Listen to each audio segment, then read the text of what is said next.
이동형이야. 이동형 뉴스 정면 승부. 이동형의 뉴스 정면 승부.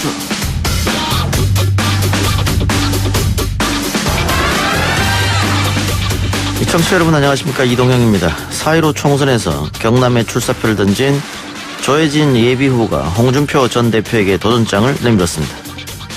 내년 선거에서 보수 대통합과 당이 압승해서 나라의 새로운 희망을 만들어내는데 국민이라도 역할할 수 있으면은.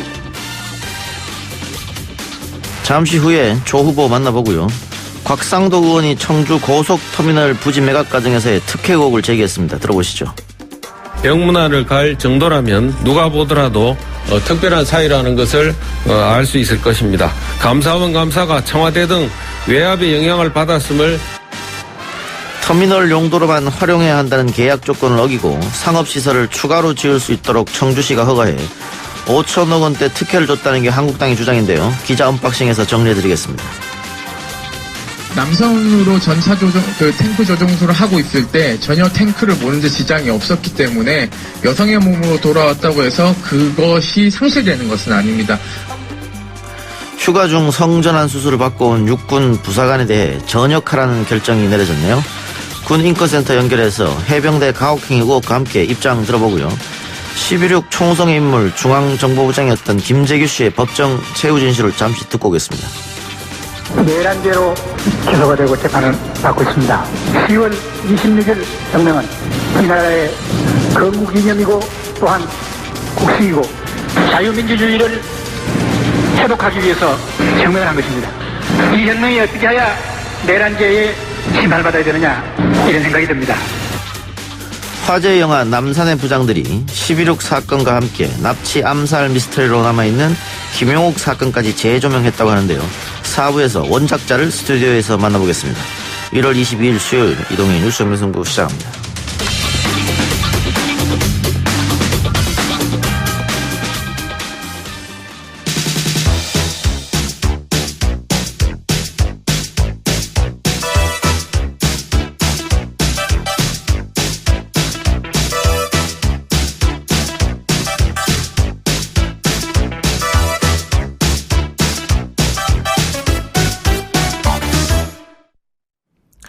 (4월) 총선이 이제 석 달도 채 남지 않았습니다. 자유한국당도 총선 체제에 돌입하면서 공천을 놓고 갈등 양상이 점차 표면화되고 있습니다. 무엇보다 자유한국당의 텃밭으로 분류되는 경남, 밀양, 창녕 지역구에서의 경쟁이 불가피해 보입니다.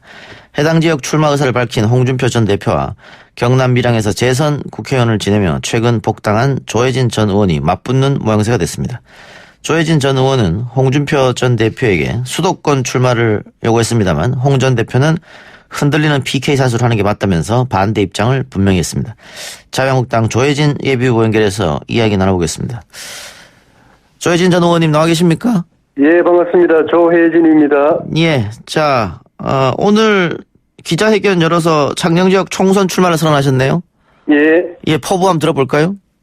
예, 저희 지역은 저를 두 번 재선 국회의원 시켜주셔서, 예, 국회에서 또 당에서, 연부역강하게 일을 할 수 있도록 기회를 주신 지역인데, 예, 지난번 20대 총선에서 제가, 낙선해서 국회에 다시 돌아가지 못함으로 해서, 재선 기간 동안에 벌여놓았던 지역의 많은 사업들이나 또 총선 때 공약했던 많은 일들이 일부는 아주 무산이 돼버리거나, 예, 또 일부는 그 사업이 연기되거나 또 진행이 되더라도 굉장히 이 지체가 되는 그런 상황이 벌어져서, 예, 지역 발전에 대한 이 시군민들의 기대에 비춰볼 때, 제가 굉장히 죄송하고 또 마음에 힘을 많이 띠게 되었습니다. 그래서 이번에 다시 국회로 돌아가서 그런 일들을 다시 재추진하고 또 새로운 지역 발전 사업들을 추진해서 보답을 해야겠다는 생각, 그리고 지금 나라가 굉장히 어려운 상황이기 때문에 관록 있는 또 경험 있는 삼선 중진이 되어서 흔들린 나라를 바로잡고 대한민국을 새롭게 출발시키는 일에 앞장서서 역할을 하고 싶다. 그런 포부 때문에 이번에 출마 선언을 하고 출사표를 던지게 되었습니다. 예. 그런데 지금 홍준표 전 대표가 고향에 출마하겠다 이렇게 선언을 한 상태입니다. 뭐 당 지도부에서는 험지에 나갔으면 좋겠다 이런 얘기를 했는데 홍 전 대표 측에서 일축해버렸단 말이죠. 예. 그래서 본선보다는 만일 출마를 강행하면 예선이 더 힘들어지지 않겠냐 이런 얘기도 있는데 예. 그 의원님 생각은 어떻습니까? 당에서 교통정리 좀 해줬으면 하는 생각이십니까? 예, 그렇습니다. 그거는 뭐 제 개인 입장을 떠나서 우리 지역 주민들도 지역에서 배출한 역량 있는 두 인물이 다 같이 지역을 위해서나 나라를 위해서 일할 기회를 갖기를 바라는 거지. 예. 두 사람이 경쟁해가지고 한 사람은 그 일할 기회를 얻고 다른 한 사람은 잃어버리는 그런 거는 지역 주민들부터가 바라지 않습니다. 예. 그리고 이번 총선에서 우리 자유우파 진영 또 애국 보수 진영이 압승해야 된다라는 그런 열망을 갖고 있는 분들의 입장에서 보면은 그렇게 압승할 수 있는 몇 가지 조건 중에 아주 중요한 부분이 홍 전 대표 같은 이 대중성이 있는 분, 예. 또 나름대로의 지지층을 갖고 계신 분들이 우리 당의 전략 지역, 또 격전지, 이 박빙의 승부가 예상되는 지역에 가서 의석을 하나 따내고 본인의 정치적 역량으로 따내고 예. 또 그 바람으로 그 주변에 있는 다른 후보들도 힘을 얻어가지고 또 선전하고 하는 것이 압승의 조건 중에 전략적 요건 중에 하나이기 때문에 그런 기대에 보답하는 것이 예. 당의 원내대표, 당대표, 대통령 후보까지 지낸 분으로서 마땅한 도리라고 생각해서 건의를 드리게 된 겁니다. 네, 의원님 생각은 홍 전 대표가 다른 지역으로 가는 게 윈윈하는 전략이 아니냐 그런 말씀 같은데요. 예. 일단 당에서 만일 교통정리를 해서 예. 조혜진 후보에게 단독 공천을 준다고 하면 예. 지금 홍 전 대표가 탈당해서 무소속 출마할 수 있다 이런 얘기도 나오고요. 예. 그리고 교통정리가 만약에 안 되면은 경선으로 예. 가야 되는 거 아니냐 이런 얘기도 있습니다. 뭐 시나리오가 여러 가지 있을 텐데 다 고려는 해보시겠죠. 예, 저는 기본적으로는 방금 말씀드린 그런 취지에 맞춰가지고 홍 전 대표께서 모두가 바라는 그런 바른 선택을 하도록 제고해 줄 것을 다시 심사숙고해 줄 것을 바라지만은 예. 그렇지 않고 끝까지 출마하신다고 하면은 경선이든 본선이든 진검승부를 해야죠. 예. 당당하게 경쟁을 해서 이길 생각입니다. 예, 경선도 받아들일 수 있다. 당연하죠. 예. 예. 근데 홍준표 전 대표가 당연히 들으셨겠습니다만 조무래기 발언을 했습니다. 그게 조 전 의원에게 했다고 생각하십니까? 어떻습니까?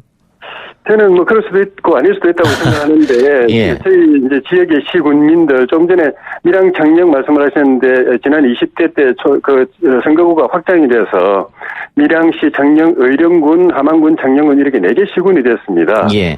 이 4개 시군민들께서 굉장히 불쾌해하시고 또 자존심 상해하시고 마음이 굉장히 상해하시는 것 같아요. 예.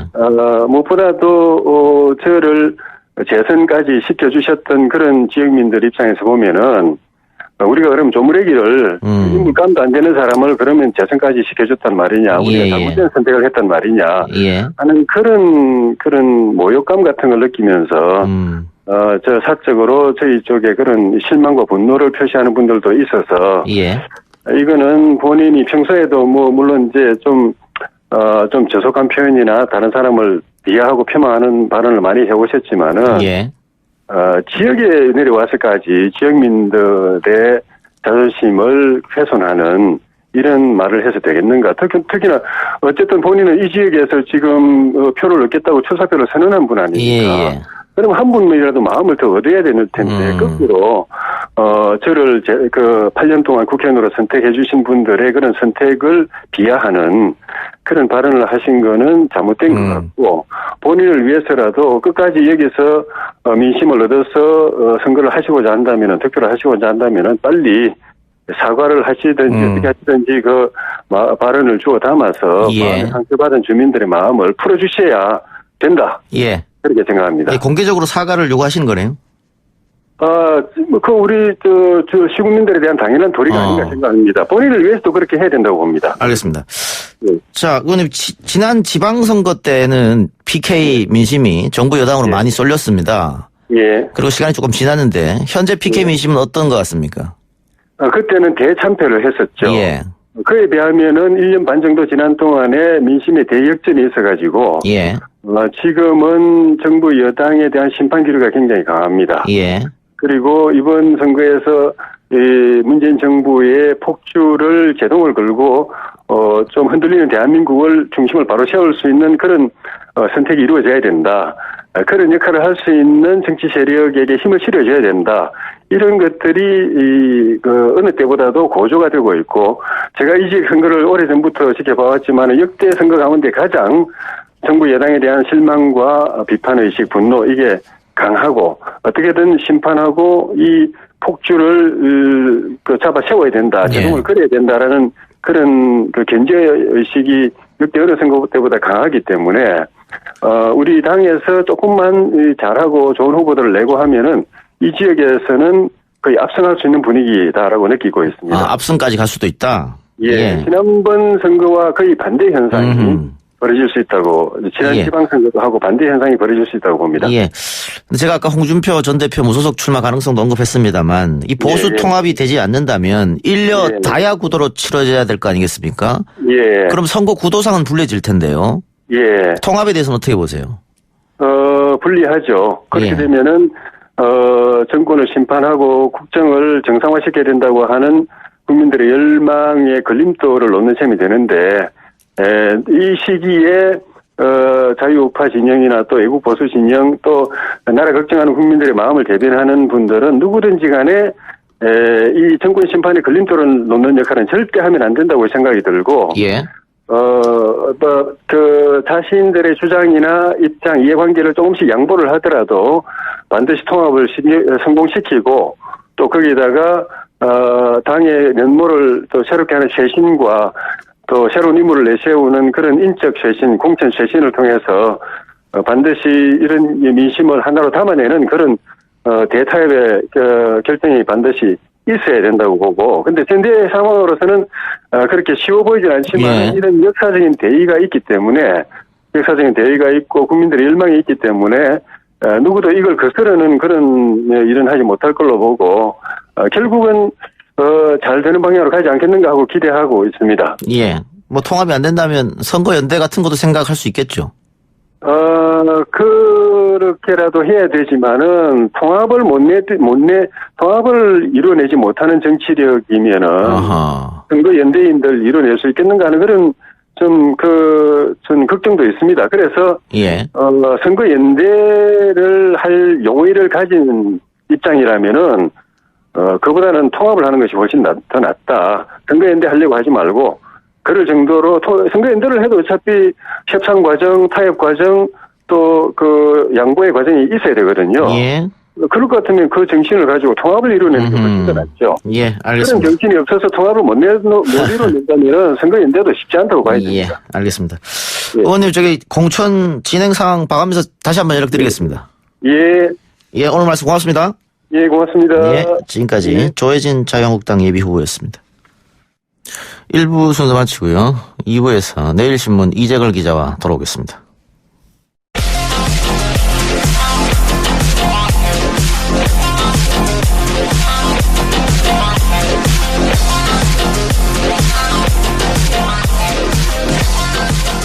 YTN 라디오 이동형의 뉴스 정면승부 2부 시작합니다. 오늘 나온 뉴스들을 언박싱 해드리는 기자 언박싱. 내일신문 이재걸 기자 나왔습니다. 어서 오십시오. 네, 안녕하십니까. 민주당이 현역 의원 하위 20%를 공개적으로 밝히느냐 개별 통보하느냐 하다가 개별 통보로 결정난 것 같습니다. 예, 그렇습니다. 예. 그런데 뭐 살생부라고도 불리는 것 같아요. 예. 어제 더불어민주당은 지난해 확정한 공천룰에 따라 현역 평가 하위 20%에 해당하는 의원 22명의 명단을 비공개로 개별 통보한다고 밝혔습니다. 예.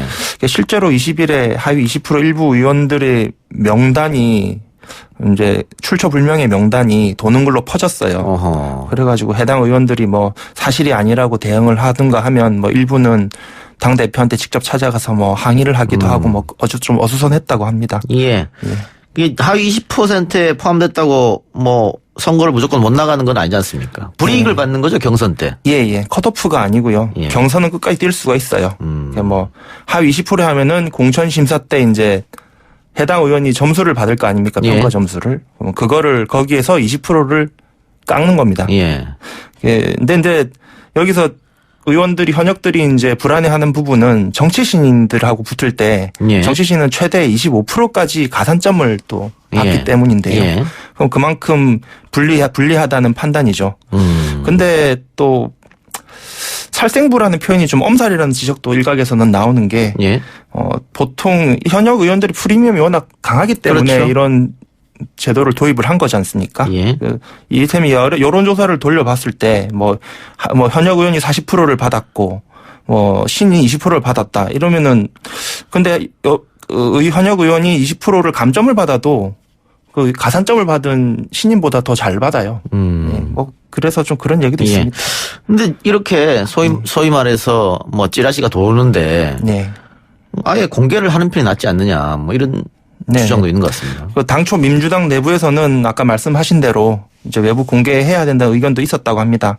뭐 보안 유지도 힘들지 않냐. 예. 그리고 당헌 당규도 뭐 근거 규정이 있지 않냐 뭐 이런 말도 있었다고 하는데 해당 의원들이 이제 그 의원들이 반발이 심했답니다. 뭐 경선에서 본선에서 자꾸 이게 소문 나가지고 다 그 얘기하면 또 뭐하러 출마하냐 하지 마라. 뭐 이렇게 압박을 받을 수도 있고. 예. 그래서 그렇기 비공개를 때문이죠. 했다. 예, 예. 알겠습니다. 자유한국당은 황교안 대표가 신년 기자회견을 열었네요. 예, 열었습니다. 어떤 말이 오갔습니까? 오늘 오전에 이제 신년 기자회견을 연 것 치고는 날짜가 좀 지났어요. 예, 예. 지났는데 보면은 뭐 작년 1월 15일에 황 대표가 입당을 했어요. 예. 한국당에. 그래서 여의도 생활 1년치 소회도 같이 밝힐 겸 연 것 같고요. 예. 가장 눈에 띈 이야기는 이제 20대에서 40대까지 젊은 정치인을 30% 공천하겠다라는 예. 거였습니다. 오. 그동안 이제 한국당이 청년층 욕심을 좀 내고 여러 가지 이벤트로 해봤지만은 신통치 않았지 않습니까? 그래서 이제 이 정도 공천 30% 정도 걸면 이제 좀 세게 걸었으니까 어떤 반응이 나올지 좀 지켜봐야겠지요. 예. 월요일 날은 황교안 대표가 육포 때문에 시끄러웠습니다. 네. 예, 조계종에 육포를 보내서 선물로 시끄러워졌는데 이번에는 반려동물에게 작고를 하셨다 이런 표현을 써서 좀 네. 논란이 됐네요. 네. 어제입니다. 그 마포구에서 반려동물 공약을 발표하다가 벌어진 일인데요. 저도 몇 년 전에 반려동물을 키우다가 14년 만에 작고를 하셨다라고 해가지고 뒷말이 좀 있습니다. 예. 그 맥락상 자기도 이제 애견이님을 과시하면서 뭐 아재 개그 비슷하게 한 것 같은데 예. 잘 안 막힌 실패한 개그로 보이지만 이게 말씀하신 대로 육포 해프닝까지 얹어서 비판하는 분위기가 돼버렸어요. 근데 뭐 이건 여담인데 황 대표가 강조한 게 자기가 키운 이제 반려견이 슈나우저라고 강조를 합니다. 예. 슈나우저가 사실 개 중에서는 유명한 그 3대 악마견이라고 키우기 어려운 개로 이제 소문이 났는데 그런 개를 자기가 14년에 키웠다는 걸 연중에 좀 애견인들에게 호소하고 싶었던 것 같아요. 예. 이게 뭐 평상시였으면 일종의 해프닝으로 넘어갈 수 있습니다만 선거 직전이기 때문에 네, 아무래도 네. 더 화제가 된 것 같습니다. 알겠습니다. 옛 국민의당 사람들이 모였다면서요? 예. 뭐 유성엽 대한신당 통합추진위원장, 뭐 정동영 민주평화당 대표 등 이제 옛 국민의당계 원로하고 중진 의원들이 오늘 평화당이 주최한 선거제도 토론회에 참석을 했습니다. 여기서 중도 통합 얘기가 좀 나왔어요 보니까. 조배수 평화당 원내대표는 뭐 중도 세력의 통합 명분은 충분하다. 오히려 흩어질 명분이 없다. 뭐 이러면서 대한민국의 미래를 위해 중도 개혁 세력이 하나가 돼서 뭐 총선 대선 돌파하자. 뭐 이러기도 하고 뭐 이런 말도 나왔습니다. 예. 예. 이제 대통령 부인인 김정숙 여사가 청주 고속버스 터미널 매각에 개입한 의혹이 있다라고 곽상도 자유한국당 의원이 특혜 의혹을 제기했네요. 예, 그렇습니다. 곽 의원이 어제 기자회견을 했습니다. 김정숙 여사와 친분이 있는 청주의 사업가 장모 씨가 터미널 부지를 최저가에 낙찰받아서 7개월 만에 5천억 원의 시세 차익을 얻었다. 그런 내용입니다. 예. 이 청와대에서 또 이 소식을 듣고 발끈하면서 네. 말이 안 되는 주장이다. 네. 황교안 대통령 권한 대행 때 이뤄진 일이고 네. 당시 청주시장도 자유한국당 소속인데 네. 무슨 특혜를 받느냐 이렇게 반박했어요. 예, 그렇습니다. 네. 이렇게 되면은 곽상도 의원 쪽에서 다 다른 증거를 또 내야 되지 않을까 싶은데 네. 어떻게 흘러갈 것 같습니까? 일단은 곽 의원 주장에서 제일 중요한 부분은 김 여사를 겨냥을 했다면 김 여사가 실제로 이 매매 과정에서 어떤 행동을 했고 뭐 장 씨와 어떤 통화를 했고 예. 이런 내용들도 좀 증빙이 돼야 될 것 같고요. 예. 그 부분이 좀 중요할 것 같은데 거기에 대해서는 지금 말을 안 했어요. 그 말을 안 부분 했기 없고 때문에. 그냥 예. 뭐 같이 친분이 있는 친분이 매우 깊다. 예, 이제 그 이런 얘기만 주장을 했죠. 하고 예. 그리고 뭐 감사원에서 불문에 붙이고 이런 정황들을 볼 때 윗선이 있지 않느냐는 뭐 그런 주장을 하면서 겨냥을 한 것이죠. 예. 곽 의원이 사실 저격수 역할을 많이 하고 있습니다. 예. 한국당에 뭐 어제는 또 문 대통령의 딸 이제 태국도 직접 갔다 와가지고 문 대통령의 딸 문다혜 씨의 아들이 태국에 또 비싼 학교에 다닌다. 뭐 이런 사실을 확인했다고 또 발표하기도 했어요. 알겠습니다. 예. 뭐 정부 여당 청와대에서 또 법정 대응도 시사했기 때문에 예. 좀 지켜보고요. 네. 채용 비리 혐의를 받던 조용병 신한금융지주 회장의 1심 선고가 나왔는데 결과 어떻게 됐습니까? 예, 서울 동부지법은 조 회장에게 제기된 혐의가 2개인데 이제 위계에 의한 업무방해와 남녀고용평등법 위반 혐의 1심 선고에서 징역 6월에 집행유예 2년을 선고했습니다. 예. 예. 신한은행이 이제 지난 16년에 채용 과정에서 외부 청탁 지원자와 뭐 부사장 이상 임원 자녀를 특혜 채용한 그 건인데요. 예. 뭐 그때 부서장 명단으로 인사부에서 특별 관리를 이제 외부인이 청탁한 지원자 그리고 뭐 부서장급 이상 자녀들의 명단 이런 걸 따로 관리를 해가지고 합격률이 매우 높게 나타났습니다. 예. 뭐 성차별 채용 의혹도 받은 적도 있고. 예. 뭐 집행유예가 나왔다는 것은 어쨌든 실형인데 네. 그것은 이제 재판정에서 신한금융의 이 혐의를 일단 인정을 한 거네요. 채용비리가 있었다는 사실은 인정된 거고. 네. 다만 뭐 이 신한금융 지주로서는 회장이 집행유예로 이제 풀려났기 때문에 한숨은 좀 돌린 것 같습니다. 그렇죠. 예. 이거 뭐 판결에서도 이제 이걸 제도적인 문제, 제도 개선을 통해서 해결해야 될 문제라는 쪽으로 좀 무게를 싣는 그런 판결이 나왔고요. 근데 우리가 청년들이 다 힘들어하고 어렵고 네. 희망이 없는 사회다라고 맨날 얘기하는데 네. 이런 일이 벌어지면 더 청년들 어깨에 힘이 빠지겠어요. 그런 것 같습니다. 어제 또 이제 청년 유니온이나 이제 8개 단체들이 이제 조 회장의 엄벌을 촉구하는 성명을 내면서 이런 말을 했었어요. 앞서 이제 이 말고도 농협이라든지 뭐 여러 가지 또 그 2018년 당시에 그 채용 이제 고용세습 논란이 불거지면서 예. 여러 사건이 있었는데 예. 이제 앞서 선고된 뭐 채용비리 여러 판결들을 비추어 보면 엄벌은커녕 재판부의 솜방망이 처벌이 이어지고 있다면서 실망감을 보이기도 했습니다. 알겠습니다. 예, 오늘 말씀 여기까지 듣죠. 고맙습니다. 예, 감사합니다. 예, 지금까지 기자 언박싱 내일신문 이재걸 기자였습니다.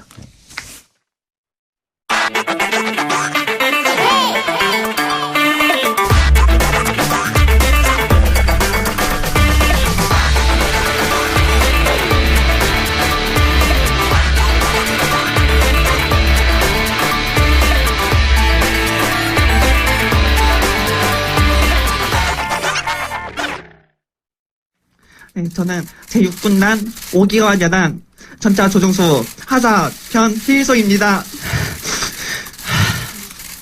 저는 어린 시절부터 이 나라와 국민을 소화하는 군인이 되고 싶은 것이 꿈이었습니다. 엄격한 심사 과정을 통해 부사관으로 인간할 수 있게 되었습니다. 국가를 위해 희생하고자 하는 마음 하나로 힘들었던 고등학교 시절 남성들과의 기숙사 생활 또한 이겨넘기고 가혹하였던 부산학교 양성과정도 실무 부대에서의 초임하사 영대되기 또한 이겨내었습니다. 정신적으로 한계에 달하기 시작하였습니다. 젠더 디스포리아로 인한 우울증 증세가 복무를 계속하는 동안 하루하루 심각해지기 시작하였으며 너무 간절한 꿈이었음에도 이대로라면 더 이상 군 복무를 할 수 없겠다는 생각이 계속 들게 되었습니다. 결국 저의 마음은 제가 스스로 어찌할 수 없을 정도로 임계치에 달아놓고 이 성별 정정 과정을 거치겠노라 마음을 먹었습니다. 저희 성별 정체성을 떠나 제가 이 나라를 지키는 훌륭한 군인 중 하나가 될 수 있다는 것을 모두에게 보여주고 싶습니다. 제게 그 기회를 주십시오. 네, 휴가 중 성전환 수술을 받고 온 변희수 부사관의 이야기를 들었습니다. 저희 방송 시작 직전에 군 인권센터와 당사자가 기자회견을 했었는데 그 일부를 들었고요. 예, 휴가 중 성전환 수술 받고 온 남성 하사에 대해서 오늘 육군이 전역을 결정했습니다. 국가인권위원회가 해당 부선에 대한 전역 심사를 3개월 뒤로 연기해야 한다고 권고했습니다만 군에서 이를 받아들이지 않은 건데요. 군인권센터 김영남 사무국장 연결해서 이야기 나눠봅니다. 사무국장님. 예, 안녕하세요. 예. 자, 육군은 군인사법 등 관계 법령상 기준에 따라서 계속 복무할 수 없다라고 했는데 육군 결정에 대해서 어떻게 생각하십니까? 네, 지금 오늘 이제 이름을 이제 공개를 했으니까요. 예. 변호사님이 그 트랜스젠더 수술을 해서 예. 더 이상 이제 남성의 성기를 가지고 있지 못하다는 게 예. 이 심신장애 사유인데요. 예. 그러니까 사실상 신체가 이제 여성이 된 분한테 남성 성기가 없다고 예. 전역을 시킨 모양새가 된 거예요. 오늘 결정으로. 예. 그렇기 때문에 사실 상식적으로 이게 뭐 온당한 판단인가에 대한 부분에 심각한 좀 의구심이 드는 상황이라고 봅니다. 변호사는 지금 으로 바꿔서 군복무를 계속 이어나가겠다 이런 생각입니까? 예. 본인은 이제 여군으로 계속해서 지금 변호사가 전차조종수를 하고 있거든요. 예. 전차조종수 같은 경우는 이미 여군들이 진출을 한 분야입니다. 예. 그래서 본인이 하던 일을 그대로 계속하면 예. 되는 거고 특별히 그 밖에 뭐 군에서 준비를 하거나 행정상의 소요가 되거나 하는 부분이 있는 것은 아닙니다. 예. 제가 언론 보도를 보니까 어쨌든 군대는 단체 생활하는 곳인데 여군 변호사 제외한 다른 여군들이 변호사와 함께 생활하는 것을 불편해한다 이런 보도가 있었는데 그건 혹시 확인해 보셨습니까?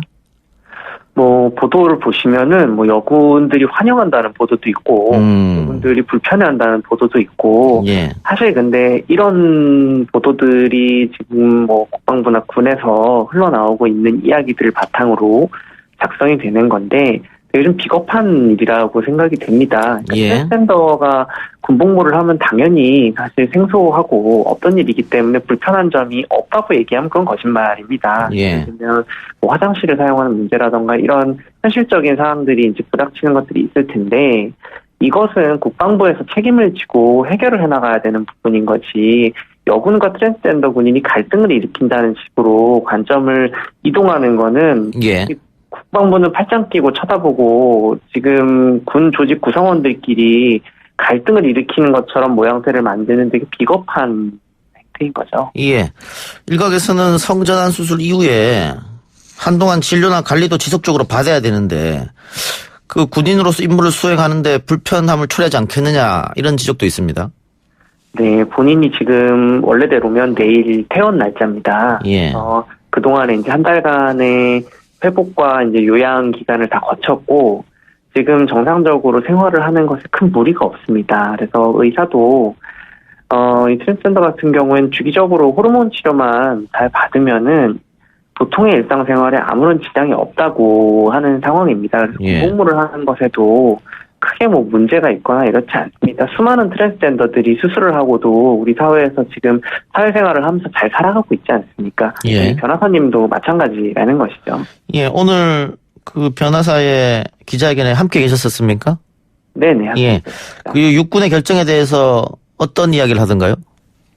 변호사님 같은 경우는 사실 오늘 아침까지만 해도 군을 본인은 믿었다라고 이야기를 했습니다. 예. 네. 본인이 소속된 여단이나 군단에서 그동안 본인에게 국외 여행을 허락해서 수술을 한다는 사실도 다 허가를 해줬었고 예. 본인이 수술을 하기 전에도 트랜스젠더인 것 같다라는 정체성을 밝혔을 때 오히려 지지하고 응원해줬고 계속해서 같이 복무했으면 좋겠다는 의견도 육군본부에다 제출을 했기 때문에 변호사님 같은 경우는 군에 대한 신뢰가 되게 두텁게 남아있던 사람입니다. 그러니까 이렇게 나를 배려해주고 보듬어준 군이 설마 나를 내쫓겠어라는 생각을 하신 건데 오늘 결정으로 인해서 되게 배신감을 많이 느꼈다라고 하셨고 본인은 복직을 하기 위해서 이후에 인사소청이나 행정소송에 이르기까지 끝까지 군에 맞서 싸우겠다라는 의지도 밝히셨습니다. 법정 대응 계획도 하고 있다는 말씀이죠. 네네. 예. 근데 이게 아마 군에서도 전례가 없는 일이었기 때문에 상당히 고심을 했는 듯한데 혹시 해외 사례에 비슷한 예가 있습니까? 해외에는 약 20여 개 국가가 지금 트랜스젠더의 군복무를 허용을 하고 있습니다. 가깝게는 이제 우리랑 혈맹이라고 하는 주한미군, 그러니까 미군도 트랜스젠더 군인이 복무를 계속 하고 있어요, 지금도. 예. 그리고 뭐 트럼프 대통령이 집권을 하면서 입대를 막겠다고 했지만 그 연방 항소법원, 그러니까 그 미 연방 내에 있는 항소법원들에서 이게 다 위헌 결정이 나면서 복무를 계속 이어가고 있는 상황입니다. 그래서 해외에서 사례가 없는 것도 아닌, 그리고 이분 같은 경우 어차피 간부기 때문에 해외 사례와 견주어서 어떻게 하면 트랜스젠더가 그 군복무를 계속 해나갈 수 있을지에 대해서 충분히 대책을 마련할 수 있는데 국방부가 이걸 안 했다는 거죠. 이런 건 어떻습니까? 지금 남군으로 입대를 했었기 때문에 네. 제대를 하고 다시 여군으로 시험을 쳐서 입대하는 방법은 없습니까? 현재 법령 규정상에는 그게 불가능합니다. 왜냐하면 우리 군이 지금 이제 세계적인 보건 기준이나 우리나라 정신의학계에서도 더 이상 트랜스젠더를 어떤 질병이나 정신질환으로 보질 않습니다. 이거를 이제 성별 불쾌감이라고 해서 어떤 증상 정도로 보는 것이지, 예전에는 이걸 이제 장애라고 봤는데 더 이상 그렇게 보질 않아요. 근데 예. 우리 군은 아직도 입대를 하는 사람에 대해서는 트랜스젠더를 장애라고 규정해서 성주체성 장애로 규정을 합니다. 예. 그래서 애초에 입대를 할 수 없게 막아놨어요. 예. 트랜스젠더인 사람들은. 예. 복무를 하는 사람에게 대해서는 또 규정이 없습니다. 예. 정체성이라는 거는 뭐 내가 갑자기 어느 날 막 깨닫고 뭐 나면서부터 가지고 있고 이런 성격이 아니기 때문에 복무를 하다가 이번에 이제 변호사처럼 정체화를 하게 된 사람의 경우에는 뭐 규정이 없는 상황인 거죠. 근데 애초에 입대 자체가 트랜스젠더는 지금 막혀있기 때문에 여군으로 전환해서 입대를 하는 거는 불가능한 상황인 거죠. 지금 변호사 같은 경우에는 뭐 수술을 통해서 뭐 남성 성기에서 여성 성기로 바꾼 상태인데 네. 군대 입대를 지금 허용하지 않고 있다고 했지 않습니까? 그 성정체성 혼란을 겪고 있는 그 자체만으로도 군입대가 불가되는 겁니까? 그렇습니다. 그러니까 성주체성 장애라고 해서 그러면 변호사는 어떻게 입대를 하게 된 거죠? 그 정체화라는 거는 예. 입대하기 전에 이루어진 게 아니고 본인이 트랜스젠더라는 거를 인정하고 이제 정체화한 건 이후의 일이기 때문에 입대한 이후에 그런 일이 벌어졌다. 그렇죠. 그러니까 이게 본인은 오늘도 이제 변호사 이야기를 한 것이 어렸을 때부터 본인이 이제 어떤 보통의 이제 남성들과는 좀 다르다는 생각이 들었었고 그게 잘못됐다고 본인이 자책을 하면서 여러 가지 이제 혼란한 시간을 이제 보냈던 것이 유년기의 시간이었고 본인이 군복무를 이제 계속 어렸을 때부터 하고 싶기 때문에 부사관 학교를 나오셨거든요. 이번 고등학교부터. 예. 입대를 하는 과정에서는 이게 전혀 문제가 되지 않았었던 거죠. 근데 이제 복무를 계속 하다 보니 본인의 이제 신체적인 성과 어떤 정신적인 성이 불일치하는 것에서 오는 우울감이나 이런 게 군 사회생활을 하면서 이제 굉장히 심화가 됐고 이게 치료를 하지 않으면 안 되는 수준에 이르러서 정신과 상담을 받기 시작했고 그러면서 이제 수술까지 가게 되는 상황이 온 거죠. 알겠습니다. 그 군에서 처분했던 것을 되돌리지는 않을 것 같고 결국은 이 소송전으로 결론이 나지 않을까 싶은데 좀 지켜보겠습니다. 네네. 다른 이야기도 한번 여쭤보죠. 최근 군에서 또 가혹행위 사건이 터졌는데요. 해병대 한 병사가 후임에게 잠자리를 산채로 먹으라는 가혹행위를 했다고요? 네네, 그렇습니다. 예, 설명 좀 해주세요. 해병대에서 이제 선임 병사가 여럿이 같이 작업을 나간 현장에서 잠자리를 잡아다가 입에다 넣고 먹으라고 몇 분 동안 이제 강요를 했던 사건이고 예. 이것뿐만 아니라 당일에 어떤 성희롱이나 어떤 폭언 같은 것들도 있었고 이후에도 뭐 가혹행위나 이런 것들이 이어졌다라고 하는데요. 그 주변에 다른 해병대 이제 전우들이 많이 보고 있었는데 이 상황을 제지하는 또 병사는 아무도 없었다고 합니다. 해병대뿐만이 아니고 뭐 다른 군에서도 마찬가지입니다만 구타, 가혹행위, 성희롱, 성추행 이런 부조리가 뭐 잊을만 하면 터진단 말이죠. 그렇습니다. 네, 많은 분들이 노력하고 있음에도 불구하고 안 고쳐지는 근본적인 원인은 뭘까요? 계속해서 뭐 노력이 없는 것이 아니고 예. 군도 많이 노력을 합니다. 이 인권 문제를 해결을 하기 위해서. 그런데 좀 아쉬운 부분이 있는 건 군이 이제 인권 문제를 대하는 게 이건 이제 무슨 목표 달성을 하는 작전하고는 좀 다르지 않습니까? 예. 인권 문제라는 거는 끊임없이 관심을 가지고 어떤 모니터링을 하고 계속해서 교육을 통해서 구성원들의 생각을 바꿔내고 이런 과정들이 있어야지 이제 지켜질 수 있는 건데 예. 군 같은 경우는 이제 어느 수준에 도달하면 이제 인권 문제가 해결이 됐다라고 좀 생각을 하는 부분에 아쉬움이 좀 있습니다. 그렇기 때문에 잊을만 하면 사건이 자꾸 터지는 건 어느 순간 방심을 하게 되면 자꾸 이런 일들이 이제 터져 나오고 알려지게 되고 이런 과정들이 이제 반복이 되기 때문에 벌어지는 것이지요. 저도 군대 있을 때 꽤 많이 맞았는데 네. 지금 25년이 지났습니다만 가끔 꿈에서 나타나서 깜짝깜짝 놀란단 말이죠. 그때 장면이. 네. 그 분명히 트라우마 같은 게 있을 것 같아요. 지금 이렇게 피해를 당한 병사가. 네, 그렇죠. 트라우마가 되게 심한 상황입니다. 예. 그 수도병원에서 심리 상담도 받았다고. 네네. 피해자 같은 경우는 지금 이제 그 PTSD가 의심되는 상황이고 어떤 이번 사건이 벌어진 이후에 이제 어떤 정신과적인 질환들이 이제 발생을 해서 지금 전역을 했습니다. 의병 전역을 했고, 예. 이제 가해자 같은 경우는 아직 군복무를 하고 있죠. 그러면은 피해자는 전역을 한 상태고, 네. 가혹행위를 한 선임병사는 지금 군복무를 지금 계속해서 하고 있고, 네네. 뭐 재범 우려도 있을 것 같은데요, 그러면? 그렇죠. 그래서 지금 피해자가 가해자에 대해서 그 고소를 할 수 있도록 국민권센터에서 법률 지원을 좀 진행을 하고 있습니다. 예. 이것도 역시 뭐 병사 개개인한테만 책임을 물을 것이 아니고 제도적으로 시스템으로 바꿔야 될 문제가 있을 것 같습니다.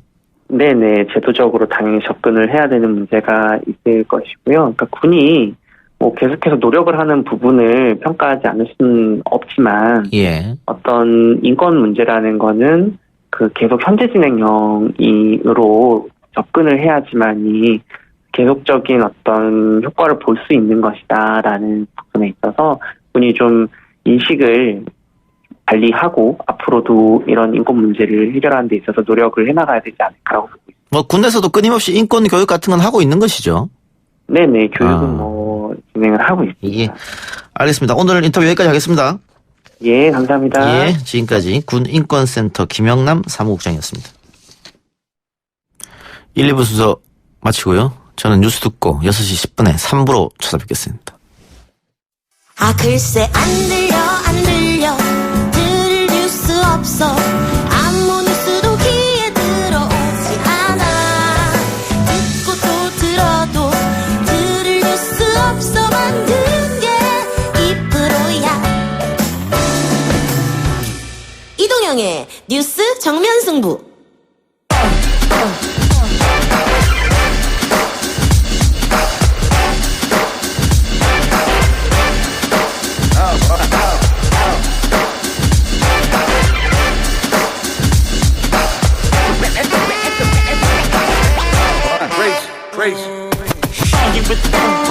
빨천라디오 이동의 뉴스 정면승부 3부 시작하겠습니다. 이틀 후면 설 명절이 시작이 됩니다.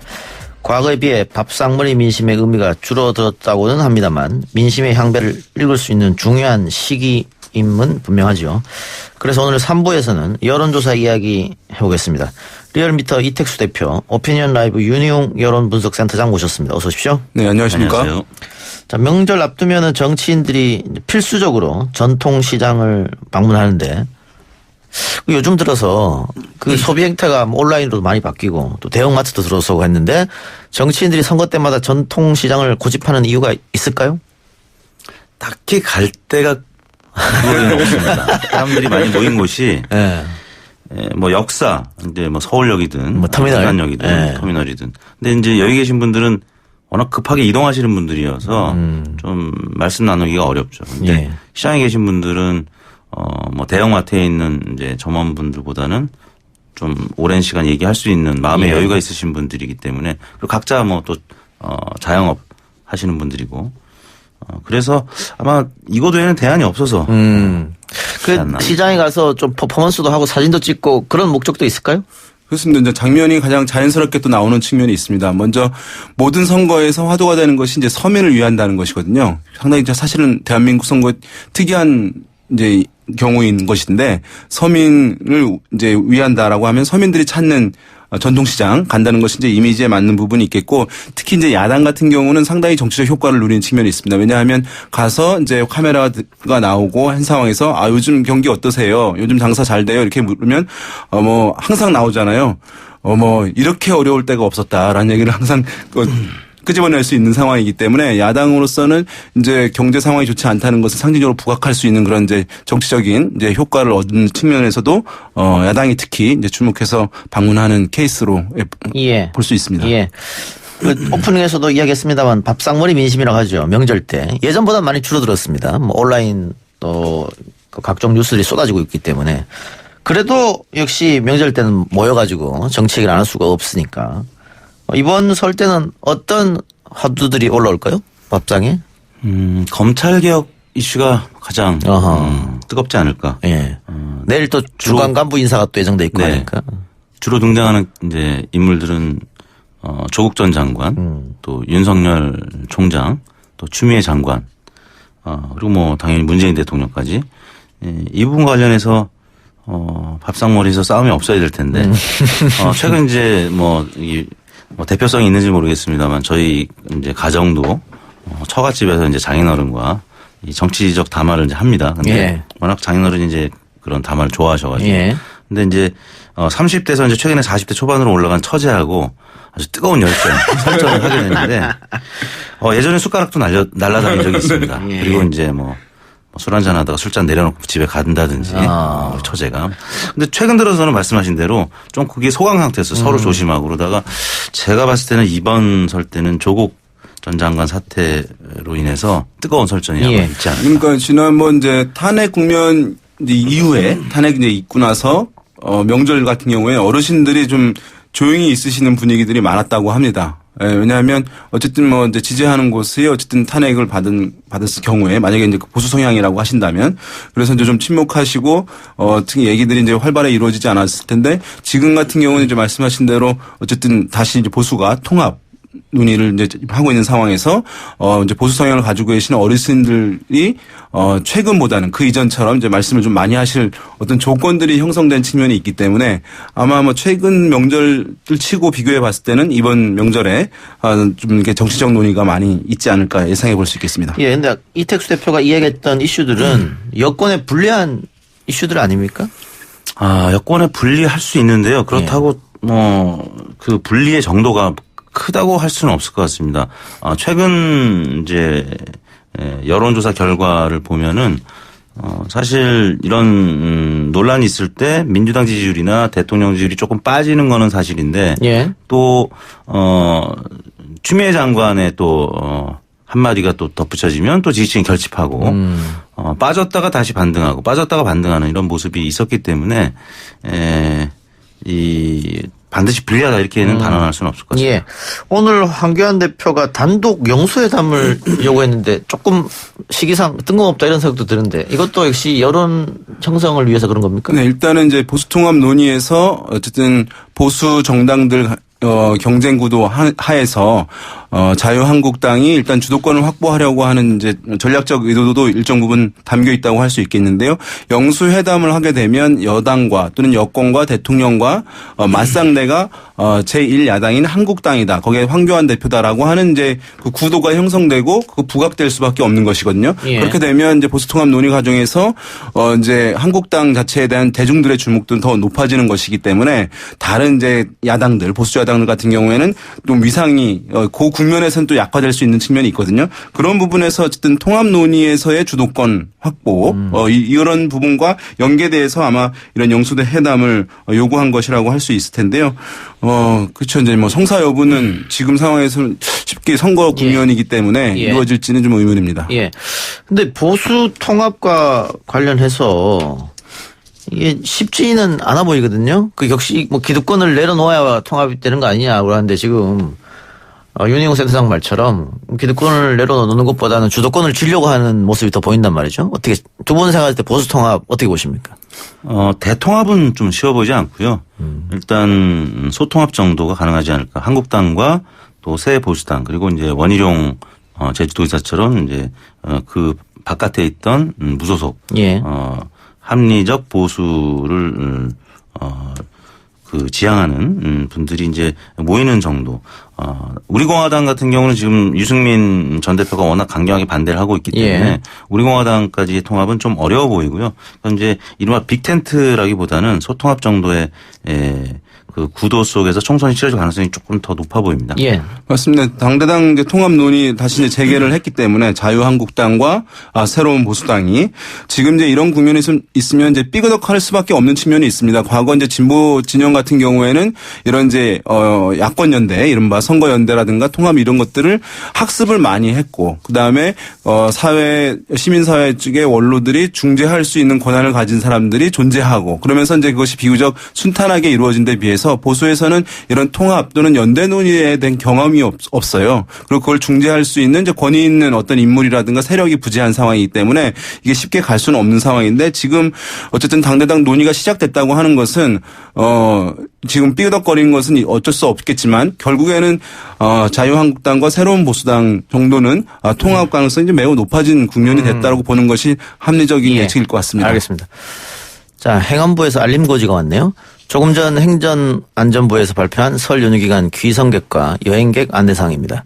1월 22일 현재 경기 강원 북부 접경 지역에서 야생 멧돼지 아프리카 돼지열병이 지속적으로 발생하고 있습니다. 설 귀성객들께서는 축산 농장 방문을 자제해 주시고 성묘 등으로 입산하실 때는 소독 조치 등 가축 전염병 방역에 적극 동참해 주시기 바랍니다. 또 해외 여행객께서는 입국할 때 축산물 반입을 금지해 주시고 축산 농장주 분들께서는 설 연휴 기간 중 생석회 도포, 일제 소독과 외부인 출입 차단 등 방역 기본 수칙을 철저히 준수하셔야 합니다. 이상 농림축산식품부에서 알려드렸고요.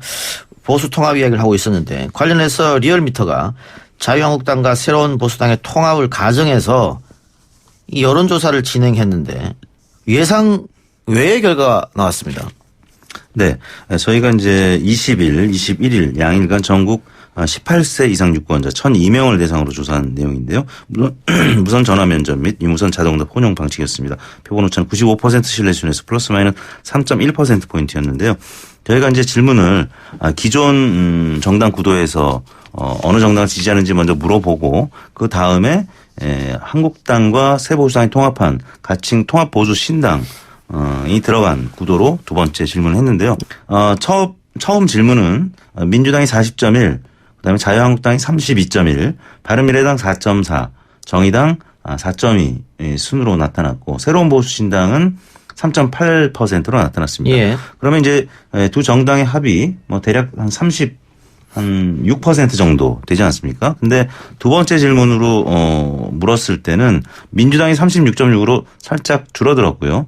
그다음에 통합보수신당이라고 하는 한국당과 새보수신당의 정당 지지율이 25.1%로 아까 말씀드린 전 문항에서의 36%보다 11%포인트 작은 어떻게 보면 시너지는 고사하고 줄어드는 결과가 나왔고요. 그다음에 바른미래당이 조금 늘어났습니다. 7.1%, 정의당이 6.6%, 대한신당, 우리공화당, 민주평화당은 2%대로 나타나서 당장의 시너지는 기대하기 좀 어렵겠구나 이런 생각이 들고요. 이제 원인은 첫 번째는 이제 유승민 전 대표에 대한 자유한국당 기존 지지층에서 좀 반발감, 탄핵에 대한 이제 태도의 차이가 있는 것이죠.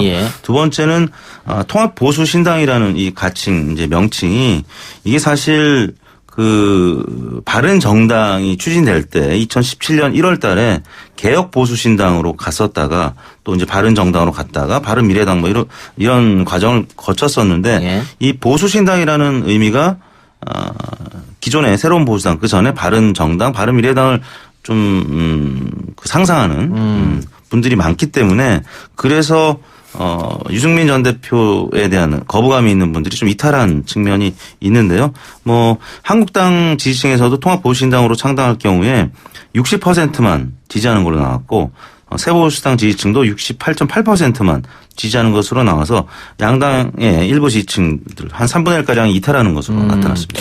그러면 이 단순 계산식으로 봤을 때는 36이 나와야 되는데 그렇죠. 이 10% 오히려 줄어버렸으니까 이걸 어떻게 해석해야 되나 지금 여러 가지 다양하게 해석해 주셨습니다만 결국은 상대 당에 대한 그 반감이 네. 작용한 결과다 이렇게 보시는 거고. 그렇죠.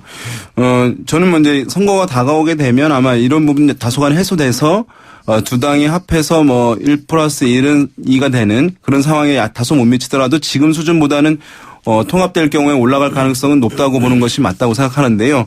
다만 어쨌든 지금 현재 이 상황의 이 조사 결과를 놓고 봤을 때 그 양세력의 지지층들 중에서 서로에 대한 정서적 간극이 있다는 것을 분명히 보여주고 있는 것이거든요. 예. 이것을 해소하려고 하는 노력이 지금 없는 상황에서 통합 논의 자체에 지금 집중하고 있는 것이기 때문에 그 양세력의 지지층들의 그런 정서적 마음이 화학적 융합될 수 있는 그런 혁신이라든가 변화 또는 새로운 지향점을 모색하는 것, 합의하는 것 이런 것들이 지금 부재한 상황에서 당대 통합 논의만 하고 있기 때문에 이것이 실제 양쪽 지지층들을 온전히 결합시키는 데는 사실 더 다양한 이제 변화, 쇄신 이런 모습들이 따라줘야지만 가능할 것이다라는 것을 보여주는 결과라고 할 수 있겠습니다. 그런데 현 시점에서 양당 지지자들의 정서적 간극이 있다고 하더라도 막상 선거가 임박하거나 투표에 들어가면 각 당 지지층들이 또 전략적 투표를 할 가능성도 있지 않습니까?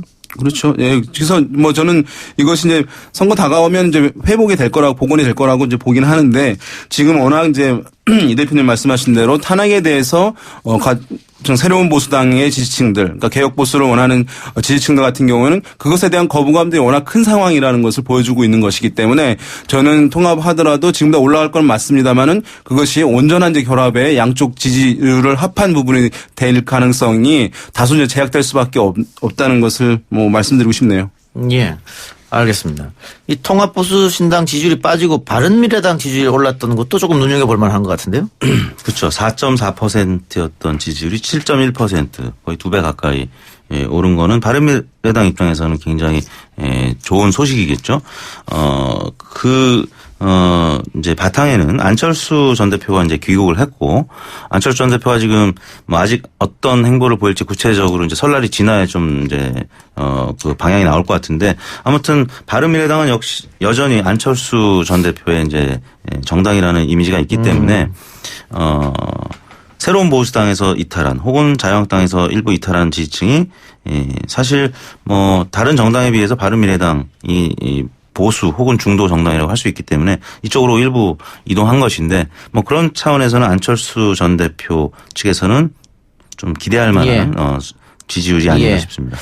지난 4년 전 총선에서 호남 지역은 안철수 대표의 국민의당이었죠. 당시에는 몰표를 남겨줬습니다. 민주당이 참패를 했는데 안철수 전 대표가 외국에서 돌아오면서 또 호남을 방문하는 것은 그때 또 마음을 또 얻고자 하는 뜻이겠죠. 다만 최근에 여러 가지 여론조사를 보면 호남에서 뭐 각 지역에서 또 방송사에서 여론조사를 한 거 보면 민주당이 상당 지역에서 굉장히 앞서 나가고 있더라고요. 그렇죠. 그 민주당 같은 경우는 의석을 지금보다 의석이 증가할 것으로 이제 예상을 하고 있다고 하잖아요. 많이 얘기 나오는데 그 이제 제1 기반이 되는 요인이 뭐냐면 호남이 28석인데 지금 뭐 재보궐선거 등에서 좀 더 당선되고 해가지고 6석을 민주당이 가지고 있어요. 그래서 어쨌든 간에 지난 총선에 비해서는 한 20석 가까이는 플러스 알파가 될 것으로 예상을 하고 있는 것 같아요. 그래서 이제 그것은 지금 호남 지역을 대상으로 한 여러 조사들에서 민주당 후보들이 다른 이제 민주평화당이나 대한신당의 후보들에 비해서 또는 다른 무소속 후보들에 비해서 이제 우세한 흐름들을 이제 많이 보여주고 이제 있는 것이 또 사실이긴 한데요. 그래서 안철수 전 대표 이제 호남에 대한 구애를 다시 이제 시작하긴 할 텐데 일부에는 이제 관심을 보일 수 있겠습니다만은 지금 이제 호남에서는 현 정부와의 친화성이 상당히 이제 강고하게 결합되어 있는 그런 상황이고 지금 대한신당이라든가 무소속에 있는 의원들 중에서도 민주당으로 이제 입당하려고 하는 흐름들도 있다는 것을 보았을 때 이번 총선에서 이제 지난번 국민의당의 호남에서의 돌풍만큼 그런 이제 바람이 불기는 상당히 좀 제약이 되는 상황일 수밖에 없다 이렇게 좀 보입니다. 예.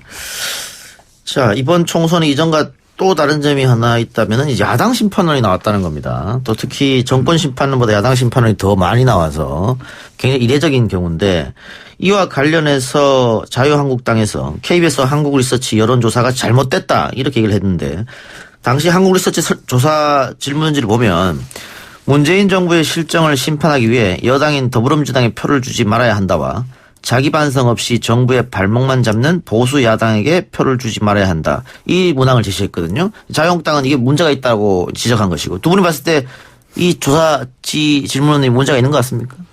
일단은 이제 일부에서 얘기하는 것대로 정부 심판론, 여권 심판론 이렇게 이제 정권 심판론 얘기하는 거에 상대적으로 야당 심판론을 선거에서 얘기하는 것이 적절하냐라고 하는 것의 문제 제기는 아닌 것으로 보여요. 예. 그러니까 야당 심판론은 물어볼 수 있는 것에 그것에 대한 공감도는 근데 앞에 나온 이제 수식어가 서로 이제 여당에 대한 이제 앞에 질문의 수식어와 비교해 봤을 때 다소 이제 과도하지 않냐라고 하는 이제 지적인 것 같아요. 그래서 자기 반성 없이 정부의 발목만 잡는 보수 야당 이렇게 표현을 했기 때문에 그 자기 반성 없이 정부의 발목만 잡는다는 표현이 너무 이제 좀 과도하게 표현되어 있어서 응답자들의 응답이 어쨌든 어느 한쪽으로 유도되게 표현된 것 아니냐라고 하는 데서 선관위에 이제 지적이 있었던 것으로 보이고요.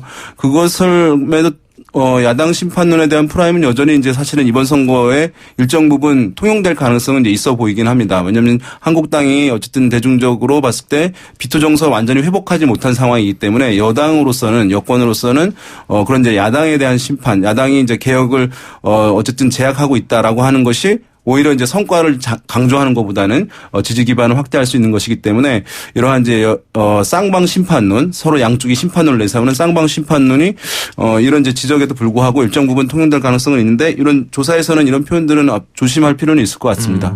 이 대표님. 사실 야당 심판론이라는 프레임은 뭐 한 10년 전에는 잘 못 봤던 것 같은데 예. 최근 선거 들어서 이제 등장하는 메뉴죠. 사실 대통령이 취임하고 한 2, 3년 정도 지나면은 이제 회고적 투표 정부를 평가하는 그런 성격의 이제 선거가 되는데 사실 한국당 입장에서는 이 야당 심판론으로 만약에 계속 선거 의미가 부여되고 방송 보도가 나온다라고 하면은 사실 문재인 정부를 평가하고 좀 심판하자는 그런 취지가 굉장히 약해지기 때문에 그래서 이제 그런 차원에서 여론조사기관이나 언론을 일단 좀 압박하고자 하는 어떤 그런 성격도 있는 것 같고요. 2014년에 중앙선거여론조사심의위원회가 출범하면서 그 전에는 사실 이런 논란이 없었는데 예. 최근 들어서 이제 심의위원회에서 계속 이런 부분 면밀하게 보고 있기 때문에 앞에 있는 이런 주관적인 평가가 가능한 수식어들은 좀 당분간은 좀 어렵지 않을까 싶습니다. 예. 그러니까 문재인 정부 실정을 심판하기 위해 이 수식어와 자기 반성 없이 정부의 발목만 잡는 보수 야당, 자유한국당이 이게 너무 심하다 비교를 했을 때 형평성에 문제가 있다 이걸 주장했고 어느 정도 일리는 있다 이렇게 두 분이 보시는 거네요. 그러나 이제 다른 기관의 조사들은 야당 심판론 물어보는 조사들은 또 많이 있었어요. 근데 그것에 대한 문제 제기는 없었기 때문에 야당 심판론 자체를 묻는 것은 상관없지만 그 앞에 수식어를 좀 균형을 맞춰달라라고 하는 요구인 것 같습니다. 알겠습니다. 오늘 두 분 말씀 여기까지 듣고요. 아까 이택수 대표가 본인의 가정사도 이야기했습니다만은 명절 때 다투지 맙시다. 정치 이야기하면서 서로 다름을 인정하고 건전한 토론과 논쟁이 됐으면 합니다. 두 분 고맙습니다. 네, 감사합니다. 3부 순서 마치고요. 4부 김충식 가천대학교 대외부총장과 함께 돌아오겠습니다. YTN 라디오 이동영의 뉴스 정면 승부 4부 시작합니다. 설 앞두고 개봉한 영화 남산의 부장들. 오늘 4부에서는 이 이야기를 해보겠습니다. 우리나라 현대사의 가장 큰 변곡점이죠. 11.6. 영화는 김충식 전 동아일보 기자의 작품을 원작으로 했는데요. 한국 정치사 이면에서 실질적인 주인공 역할을 한 남산의 부장들. 그들의 이야기를 원작자로부터 들어보겠습니다. 동아일보 기자를 지냈고 현재는 가천대 부총장인 김충식 교수 나왔습니다. 어서 오십시오. 네, 안녕하십니까. 영화 보셨죠? 네. 예, 어떻게 마음에 들던가요? 예, 시종 긴박감을 가지고 봤습니다. 예. 근데 김 교수님이 쓴 책은 굉장히 오랜 역사를 다뤘지 않습니까? 맞습니다. 그런데 이번에 그 남산의 부장들 영화는 그 중에서 한 부분만 땄잖아요. 맞습니다. 10명의 역사 중에서 4번째 정보부장인 김형욱. 예. 그리고 8번째인 김재규 두 분을 뽑아서 시나리오를 썼습니다. 예. 그럼에도 불구하고 굉장히 긴장감 있게 영화가 봐졌는 모양이네요. 예. 우민호 감독이 남산의 부장들을 영화로 만들고 싶다라고 찾아왔을 때 어떤 생각이 드셨어요? 저는 영화가 잘 안 될 거다. 예. 그게 다큐이고 10명의 정보부장 역사를 나열한 건데 예. 그거 가지고 어떻게 2시간짜리 관중을 흡입해 갈 수 있겠는가 걱정을 했더니 보관이 있다. 그게 뭐냐 그랬더니 뭐 납치, 암살, 도청, 미행, 밀수 이런 것들이 중첩되는 정치 권력 느와르 영화를 한번 만들고 싶다고 했습니다. 근데 11.6을 다뤘던 드라마, 다큐, 영화는 그동안 많았습니다. 그 다른 작품들하고 이 남산의 부장들 영화가 다른 점이 있을까요? 이제 많이 다르다고 생각합니다. 어떤 점이 그렇죠? 종전의 작품들은 조금 정치 사건 중심에 그러니까 뭐라고 할까 정치적인 의미에다가 초점을 두었는데 예. 이번 영화는 개인들의 내면, 박동의 내면, 김재규의 심리적인 변곡점 이런 것들을 초점을 두어서 상당히 좀 다르다고 생각을 합니다. 그럼 연출가의 영화적 상상력이랄까요? 이런 것도 많이 동원됐겠습니다. 예, 그 점이 굉장히 달랐다고 이번에 많이 저도 영화 공부를 많이 했습니다. 그분이 예컨대 그 김형욱 사망하고 박정희 시해 간격이 딱 20일인데 기자인 저로서도 그것을 상당히 간과해 있었는데 그 사이에 어떤 인과관계가 있을 것이다라고 본 거는 저로서도 감탄한 대목이었습니다. 예. 그 역사적 사실을 모르고 봐도 재밌을까요? 우리 젊은 세대가? 예, 충분하다고 생각합니다. 예, 알겠습니다. 그 지금 영화 속에 등장하는 뭐 이름은 실제랑 다릅니다만은 누가 봐도 박정희, 차재철, 김재규, 김영욱이지 않습니까? 그 이 연기 배우들 중에서도 누가 가장 인상에 남던가요? 예, 네 사람 다 뭐 이병헌, 이성민, 곽도원, 이희준 다 뭐 대단한 사람들인데 역시 이병헌 씨는 뭐 이름값을 하는 거고 이성민을 잘 모르는 그 어떤 전직 편집국장님도 그 사람이 누군지 몰라도 박통력은 대단하게 깜짝 놀랐다는 거고 곽도원 씨가 본래 뭐 변호인 같은 데서 엄청난 악역을 잘하는 사람이었고요. 예. 자, 이 남산의 부장들이란 책은 동아일보 기자 시절 취재기를 엮은 건데 1990년 8월부터 매주 신문에 연재됐고 2년 2개월간 그리고 93년에 책이 출간됐는데 한일 양국에서 52만 부가 팔렸다. 네. 최근에 재판도 또 찍으셨던 것 같더라고요. 네, 예. 그렇습니다. 저도 옛날 처음에 나왔던 책도 갖고 있고 재판도 또 제가 갖고 있는데. 그렇군요. 예. 그 우리나라 분들이 많이 읽었다는 것은 이해가 당연히 갑니다만 일본에서 왜 이렇게 많이 팔렸을까?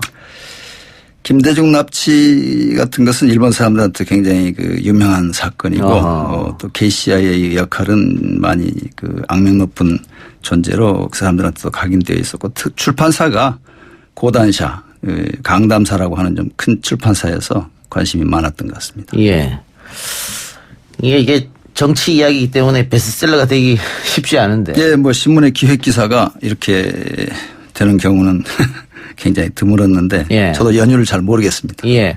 일대 중앙정보부장부터 쭉 이렇게 취재해서 쓰셨는데 그 취재할 때 어려운 점은 없었습니까? 이게 그래도 권력의 가장 핵심적인 부분이고 또 비밀리에 숨어져 있는 조직이지 않습니까? 역시 특히 잘 중정부장도 그렇고. 만나주지 않는 것이 가장 큰 문제였죠. 안 만나주니까. 그런데 그런 이면들을 어떻게 취재를 하셨을까? 뭐 집념으로 직업이니까 야밤에 침입하기도 하고 새벽에 기다리기도 하고 뭐 그렇게.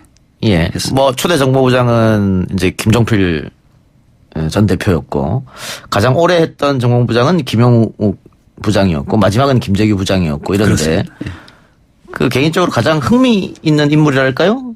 관심이 가는 인물이랄까요? 누가 있을까요? 저는 이후락 씨에 대해서 관심이 많이 가졌습니다. 예, 뭐 제갈 조절하는 별명도 갖고 있는 분인데 그 박정희 대통령이 그 이후락 전 정보부장을 총애한 이유. 역시 머리가 좋았고요.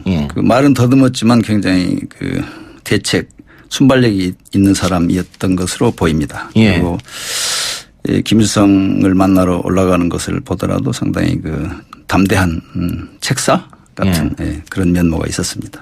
그러면 당시 야당 지도자들은 이 중정부장 특히 이제 뭐 이후락이나 김영욱 이런 사람들하고의 뭐 머리싸움이나 이런 거에 수가 많이 밀렸다 이렇게 볼 수도 있을까요? 힘에 더 밀렸겠죠. 파워가 있으니까. 예. 권력이 있으니까 그렇겠죠. 알겠습니다.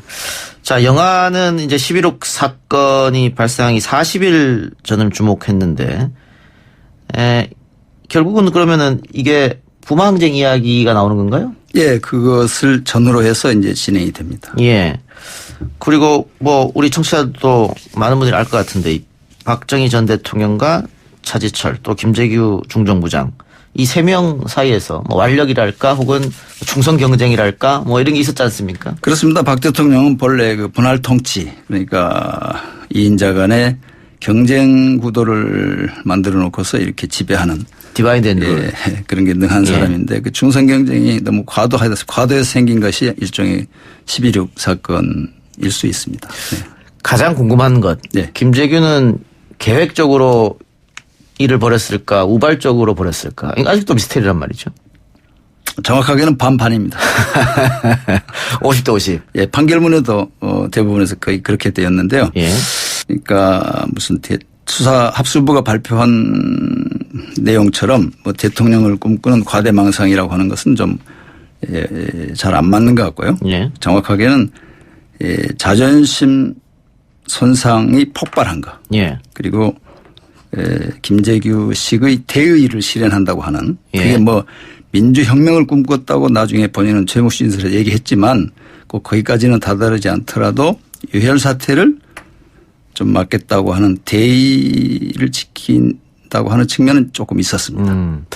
근데 뭐 본인은 대의를 위해서 그랬다고 합니다만 그 부하들은 사실 상관의 명령을 따른 죄밖에 없지 않습니까? 네, 그런 조직의 특성이죠. 예, 형장 이술로 사라졌단 말이죠. 굉장히 부하들한테는 미안하고 개인적으로 또 그 부하들은 억울할 수도 있겠어요. 그 유족들이나. 당연히 그렇습니다. 그렇지만 군대 조직의 특성이니까요. 또 하나 궁금한 점이요. 안가에서 김재규가 일을 벌이고 처음에 남산으로 가자고 하지 않습니까? 차를. 예. 그러다가 3일 고가도로 지나서 차를 돌려서 6번으로 간단 말이죠. 맞습니다. 그런 선택은 왜 했을까? 그리고 만일 남산으로 갔으면 역사가 바뀌었을까? 뭐 이런 질문들 많이 합니다. 두 가지. 첫째, 그 남산과 6번을 방황했던 것은 본인 자신이 이 남산에 가서 정승화 총장을 앞세워 가지고 간접 통제를 할 것인가. 예. 아니면 6번에 가서 정승화를 끼고서 직접 통제를 할 것인가의 판단이 왔다 갔다 했던 것 같고요. 근데 어쨌든 경황 중에 쏘았으니까 그날도 그 부하 경호원들이 너무 많이 왔기 때문에 태기를 달리하는 게 낫지 않겠습니까? 라고 건의를 하자 안 돼. 보안이 세. 그래서 오늘 하겠어. 이렇게 이제 결행을 한 마당이니까 굉장히 우발적인 태길에 근거한 측면이 있고요. 두 번째 이제 남산으로 갔었더라도 결국은 체포당하는 것은 시간 문제였다. 이렇게 봅니다. 왜냐하면 그 차 속에서 김재규가 정승화 총장한테 자기가 사탕을 먹으면서 하나를 건넸어요. 근데 그거를 정승화 씨가 이 의자 밑에다가 슬그머니 버렸어요. 그게 독약이 든 줄 알았다. 의심을 해서. 예, 정승화 씨 자신이 그렇게 말했어요. 그런 걸 보면 거느리고 있는 육참 총장도 그 김재규의 거사에 대해서 지지할 의사가 없었고 그 뿌리를 파헤쳐 보면 결국은 박통 사람이기 때문에 군대 조직 전체의 생리가 시해범을 옹립해서 어떤 새로운 정권이 나오지는 못했을 것이라고 하는 게 육군 장성들의 얘기입니다. 예. 결국은 그러면 전두환 합수부장이 등장했을 것이다. 어디로 갔었든 그런 것 같은데. 자, 이 부마 항쟁이 일어나고 그 차지철의 유명한 발언이죠. 캄보디아에서는 몇백만 명을 죽였는데 까짓 거 10만이고 20만이고 우리가 탱크로 깔아뭉개면 됩니다. 이 말을 듣고 김재규가 이거 큰일 나겠다 생각해서 뭐 일을 벌였다는 거지 않습니까? 네. 차지철은 대통령 앞에서 어떻게 쇼맨식으로 이야기한 겁니까? 아니면 정말 이런 생각을 갖고 있었을까요? 네, 좀 안타깝게도 그분은 뭐 성경책도 끼고 다니고 여러 가지 돈이나 이런 데는 좀 청렴했던 것 같은데 상당히 그 인생 자체가 병정놀이에서 끝난 어른 같은 그러니까 결국은 어른스럽지 못하게 국회의원도 하고 뭐 정원실도 하고 그 자유시절 경호실장 밑에 20, 30명의 국회의원이 추정해서 충성을 했지만 예. 어른이 못 되고 죽은 그런 사람으로 보이는데 그런 측면에서 굉장히 안타깝죠. 또 그런 사람을 가장 지근거리에 놓고 월권을 하고 이렇게 그 군인들을 경호실 밑에 많이 두게 하고 하는 것을 방치한 박 대통령도 그 점은 문제가 있는 것이죠. 예. 김영욱 중정부장이 6년 정도 했습니까? 예, 6년 좀 넘게 했습니다. 예, 예. 그리고 그 청와대에 가서 해임됐다는 얘기를 듣고 자기 귀가 의심스러워서 뭐 허벅지를 몇 번 꼬집었다 뭐 이런 얘기도 있던데. 그게 이제 그 채권 채무 관계가 서로 심적으로 다른 거 아니겠어요? 김영욱은 내가 쌓아 올린 것이 많다. 해준 게 많다는 생각이 많은 것이고. 배신감은 들었겠네요, 그러면? 그렇죠. 예, 박통 입장에서는 할 만큼 했으니 나의 채무는 다 이걸로 갚은 거다라고 하는 차이가 있겠죠. 그런데 중정부장 간두고 뭐 국회의원도 하고 했는데 그 한국에 그래도 있으면은 박정희 대통령이 뭐 자료도 하나 주고 할 텐데 왜 망명을 선택했을까요? 그것은 우선 양에 안 찼을 것이고 또 그 권력이 양날의 칼이라는 것을 모르고 휘둘렀던 김형욱의 입장에서는 그 수많은 그 원혼들이 이렇게 그 배관시하고 도외시하는 것에 대해서 참기 어려운 부분이 있었겠죠. 예. 권력을 갖고 있었을 때 몰랐는데 없어졌을 때 그걸 못 느꼈군요. 그 시린 것을 참지 못해서 결국은 해외로 나갔습니다. 예. 해외로 나가서 이제 뭐 회고록을 쓰겠다. 또 박정희 정권에 대한 비판을 공개적으로 하기도 하고 그 당시 중정에서는 이거 말리는 작전이 가장 큰 일 중에 하나였겠어요. 예, 부분적으로는 있었는데 김형욱을 감동시키고 마음을 돌릴 만한 계기는 없었던 것 같고 그러는 사이에 이제 70년대 후반 그러니까 76, 78 이렇게 말기로 가면서 박 정권이 급격하게 이제 기울어지는 거죠. 미국에서 여론이 나빠지고 코리아 게이트가 터지고 뭐 김상근이라고는 정부부 요원이 또 망명을 해서 정부부의 약점을 또 미국에다가 갖다 바치고 하는 또 야당은 야당대로 이제 기가 살아서 공세를 높이고 하는 그런 상황에서 결국은 사태가 악화되는 것이죠. 예. 결국 김영욱 부장은 미국에 있다가 파리로 넘어가서 거기서 실종이 되는데 그 중정 또 박정희 정권으로서는 과거 김대중 납치 사건 때 일본에서 그런 일을 벌여서 굉장히 외교적으로 문제가 됐지 않습니까? 이번에 파리로 갔을 때 또 그런 일을 벌여서 외교적으로 문제가 되면 어쩌지라는 생각은 안 했을까요? 그래서 이번 영화를 보면서 제가 좀 기자로서 영화 감독한테 조금 놀랍고 경탄했던 것은 바로 이제 김재규 심리 안에 그 71년에 그 72년 납치 사건에서 그 중앙정보부가 헛되게 실패하고 이렇게 당했던 경험을 알기 때문에 김형욱을 그렇게 파리에서 소리 소문 없이 임무를 완수했다는 것 자체가 김재규로서는 굉장한 그 우쭐함이에요. 그렇지 않겠어요? 예. 그게 10월 초고 그로부터 20일 후에 12.6 총성이 울린단 말이에요. 예. 그러니까 김재규로서는 지금 강둑에서 자기가 정보를 보다가 보니까 엄청난 일들을 자기가 보고 있는데 그중에서 가장 큰 문제인 김형욱 제거를 통해서 박통의 가장 큰 문제를 해결했다는 자신감이 있었는데 거기에 대놓고 말하자면 작은 정보를 가진 차지철 또 그 월권하는 차지철 또 뭐 물정을 잘 모르는 차지철을 앞세워 가지고 자꾸 견제를 하고 오히려 차지철 편을 들면서 소극적으로 대국적으로가 아니고 소극적으로 문제를 풀려고 하는 데 대해서 큰 반감을 가졌던 것 같아요. 네. 김영욱은 KCI에서 나를 주목하고 있고 노리고 있다는 생각을 했을 텐데 왜 혼자서 프랑스 파리로 갔어요? 그만큼 김재규 팀의 그 유도 작전이 치밀했고 또 돈이 많이 떨어져 있었어요. 그때 그 주머니가 많이 비어 있어서 경제적인 문제로 절박해서 아마 파리로 돈 받으러 갔던 것 같습니다. 돈으로 회유를 했었군요. 그러니까 회고록을 출판하지 않는 조건으로 파리에서 달러를 가져가는 거죠. 그 김영욱이 어떻게 살해됐느냐. 뭐 이거는 뭐 국정원에서도 재조사하고 했습니다마는 또 자신이 했다고 했던 공작원이 나타나기도 했는데 아직 뭐 명확하게 밝혀지지 않은 것 같습니다.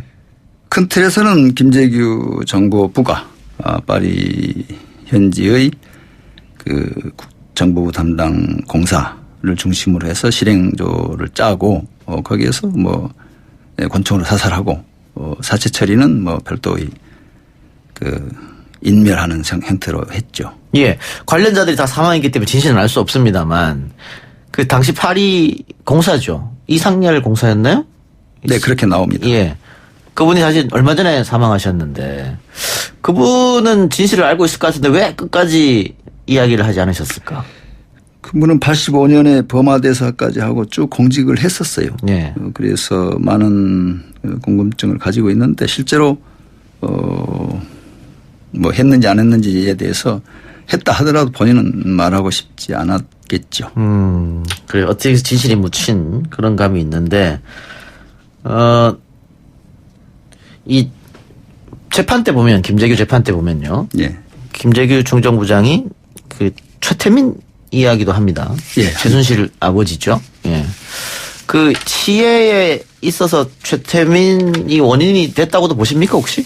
예, 큰 원인이 됐습니다. 큰 원인이었습니까? 예. 왜냐하면 최태민에 대한 그 여러 가지 나쁜 여론 때문에 정보부가 그 정보 보고를 했더니 박 대통령이 이제 그 큰형이한테 그걸 던져가지고 큰형이가 그걸 반발해서 우리는 좋은 일만 하는데 무슨 얘기입니까 해서 박 대통령 앞에서 그 큰딸하고 김재규가 같이 이렇게 신문을 당하는 예.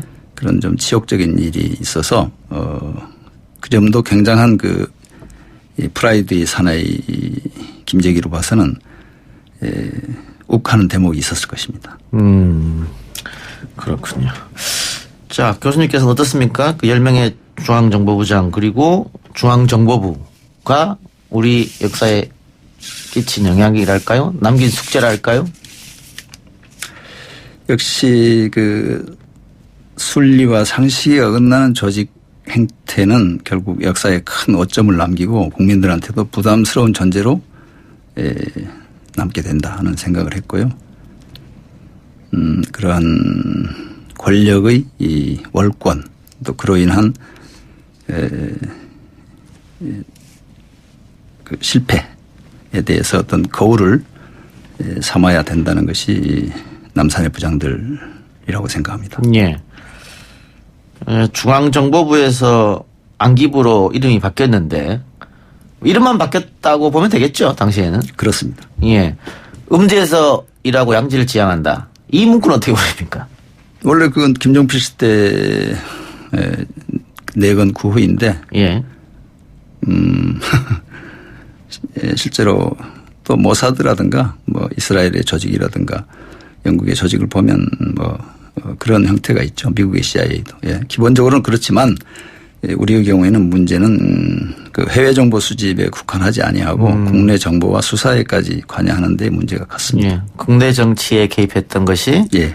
이 중앙정보부 안기부 권력기관 가장 큰 문제였다. 뭐 그건 뭐 국정원으로 넘어왔어도 뭐 마찬가지였습니다. 예. 최근까지도 그런 일이 벌어졌기 때문에요. 예.